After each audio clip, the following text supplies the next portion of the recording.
BRS నుంచి కాంగ్రెస్ పార్టీకి వెళ్ళారు. ఏదో పాపం మల్లికార్జున్ ఖర్గే గారు అనుకుంటే వాళ్ళు ఒక స్టేట్మెంట్ ఇచ్చారు. భారతీయ జనతా పార్టీ అంటే ఏముందని, ఎమ్మెల్యేల కొనుగోలు, పార్టీ ఫిరాయింపులు ఇది ప్రోత్సహించేదని. మరి ఇప్పుడు తెలంగాణలో ప్రోత్సహించింది ఎవరు? తెలంగాణలో బీఆర్ఎస్ తరపున గెలిచిన ఎమ్మెల్యేలని మరి తీసుకుంటే రేవంత్ రెడ్డి తీసుకోవడానికి ప్రోత్సహించింది అధిష్టానం ఆదేశాల మేరకు ఇదంతా జరుగుతుందని చెప్పింది అక్కడ పీసీసీ చీఫ్ మహేష్ గౌడ్. మరి ఇంకా ఎదురోళ్ళకి చెప్పడానికే నీతులు ఉంటాయా? మనమైతే తెచ్చేసుకుంటాం మన పార్టీ తరపున, అయితే ఎదురోళ్ళకి చెప్పడానికి వీలుంటుంది.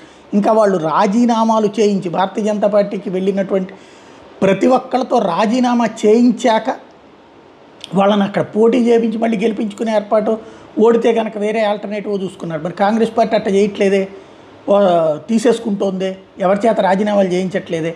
మరి అట్లాంటి అర్హత ఉందా కాంగ్రెస్ పార్టీకి? మల్లికార్జున్ ఖర్గే కంటే అర్హత లేని వాళ్ళే మాట్లాడుతుంటారు. అయితే ఈ ఫిరాయింపు ఎమ్మెల్యేల అనర్హత పిటిషన్ మీద హైకోర్టులో వాదన పూర్తని తీర్పు రిజర్వ్ చేసింది కోర్టు. ఫిరాయింపుల ఎమ్మెల్యేల అనర్హత మీద షెడ్యూల్ ఖరారు చేయాలని గతంలో సింగిల్ బెంచ్ తీర్పిస్తే సింగిల్ బెంచ్ తీర్పుని డివిజన్ బెంచ్లో అసెంబ్లీ కార్యదర్శి సవాల్ చేసిన నేపథ్యంలో డివిజన్ బెంచ్ ఏం తీర్పిస్తుందో చూడాలి.